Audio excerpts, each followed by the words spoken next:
Misbehave എന്ന് പറയുന്നത് ഒരാളെ കയറി പിടിക്കുന്നത് മാത്രമല്ല മിസ്ബിഹേവ്, നോക്കുന്നത് പോലും മിസ്ബിഹേവ് ആണ്.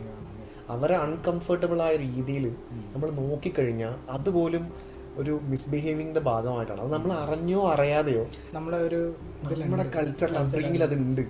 നമ്മളെ സിനിമകളിലും അത് റിഫ്ലക്ട് ചെയ്യുന്നില്ലേ? നമ്മളെ സിനിമകളിൽ എന്താ കാണുന്നത്? ദൂരത്തു നിന്ന് നോക്കിയിട്ട് സ്നേഹിക്കുന്ന കാമുകൻ. ഏത് പ്രോഗ്രസീവ് ആയിട്ടുള്ള സൊസൈറ്റിയിലും പോയിട്ട് സംസാരിക്കണം, എനിക്ക് നിങ്ങളെ ഇഷ്ടപ്പെട്ടു, അതാണ് അതിൻ്റെ ഒരു അപ്രോച്ച്.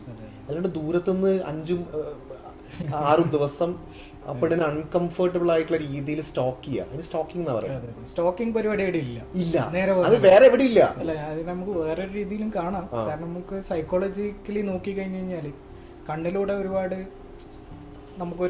നമുക്കൊരു അടുപ്പം ഒരാൾക്ക് ഒരു തോന്നുന്നു. എത്ര ദിവസം കണ്ണിലൂടെ? ഒരു സ്റ്റേജ് കഴിഞ്ഞ് കഴിഞ്ഞാൽ നമ്മള് അപ്രോച്ച് ചെയ്യണം. ഇത് ഞാനും പണ്ട് ചെയ്തിരുന്നതാണത്. അവരെന്നോട് പറഞ്ഞിട്ട് ചോദിച്ചു, do you know me, you are looking at me എന്നാ ചോദിച്ചത്. ഏറ്റവും ബെസ്റ്റ് ആയിട്ടുള്ള കാര്യം സ്മൈൽ ചെയ്താൽ മതി, അവിടെ തീർന്നു. അത് ചെയ്യില്ല. ശ്രദ്ധിച്ചിട്ടുണ്ടാവും. ജനറലി നമ്മുടെ ഉള്ളിലെ സ്നേഹം എന്ന് പറയുന്നത് നമ്മൾ സ്റ്റോക്കിങ്ങിലൂടെയാണ് ആദ്യം അത് പ്രകടിപ്പിക്കുന്നത്. ഇതിപ്പോ എല്ലാം തികഞ്ഞെന്നിട്ട് പറയുന്നതല്ല, നമ്മൾ ഒബ്സർവേഷൻസ് ഷെയർ ചെയ്യാന്ന് മാത്രമേ ഉള്ളൂ.